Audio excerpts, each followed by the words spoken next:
నా పేరు తులసి. నా ధర్మవరం రామ్నగర్ 31వ వార్డులో నివాసం ఉంటాను. నాకు 13 సంవత్సరాల క్రితం దాసరథి అనే రామ్నగర్ లైన్మెన్తో వివాహమైనది. ఇతను నాకు అతను పట్నం అని చాలా సతాయించి తర్వాత ఇతనితో చాలా గొడవలు కూడా పంచాయతీలు కూడా అయినాయి. కానీ ఇతనితో ఒకరోజు నేను ఇలా చూశాను. నా బట్టలు నా నగలు అన్నీ వేసుకొని ఇలా మేకప్ అవ్వడం చూశాను. ఇదే కాక ఒకరోజు మన్సూర్ని పిలిపించి రూమ్లో మన్సూర్ అనే ఇతనితో కాపురం చేస్తాడండి.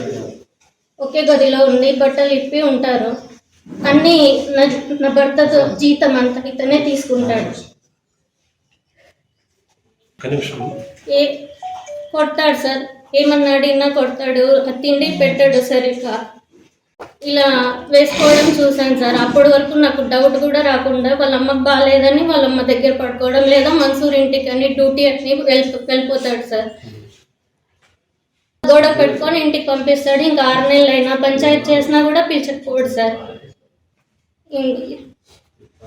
ఈ మన్సూర్తోనే ఎక్కువ ఉంటాను. మీకు ఎప్పుడు డౌట్ వచ్చిందా?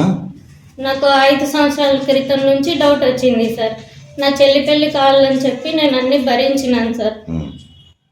అంటే వ్యవహారం ఎట్లుంటుంది ఆయనది? వీళ్ళిద్దరు ఎక్కడ పోయినా కలిసే ఉంటారు సార్.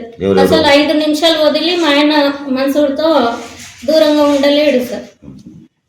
ఆయన ట్రాన్స్ఫర్ లైన్మెన్ సార్ మన్సూర్. అదే రామ్నగర్ చెందిన ఆఫీస్కి లైన్మెన్ సార్. ఇతనే సార్ మన్సూర్. ఇతనే మా ఆయన నుంచి ఆస్తులన్నీ తీసుకొని మాకేమీ లేకుండా చేసినాడు. నాకు తిండి కూడా పెట్టాడు సార్. ఇతను ఇంటికి వచ్చి నన్ను కూడా బలవంతం చేయాలని చూశాడు సార్. అప్పుడు నేను బయటకు వచ్చేసాను సార్. ఏం అడిగినా కొట్టడం, గిచ్చడం, బరకడం అన్నీ చేస్తాడు.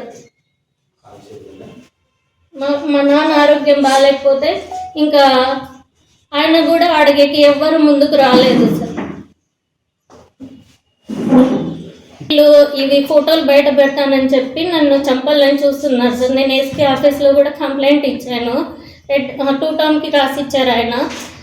రాసిస్తే రెడ్డప్ప సార్ పిలిపించి తిట్టారు సార్. అయినా వినకుండా ఇప్పుడు ఎక్కువ చేశారు సార్. ఇంకా చంపాలని చూస్తున్నారు. నాకు రక్షణ కావాలి, నాకు న్యాయం కావాలి సార్.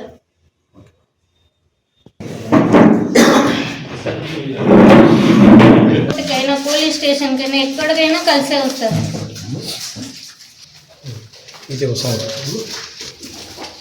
ఎప్పుడు ఈ అవతారంలో ఉంటారు. రాత్రి అయితే చాలు ఇలా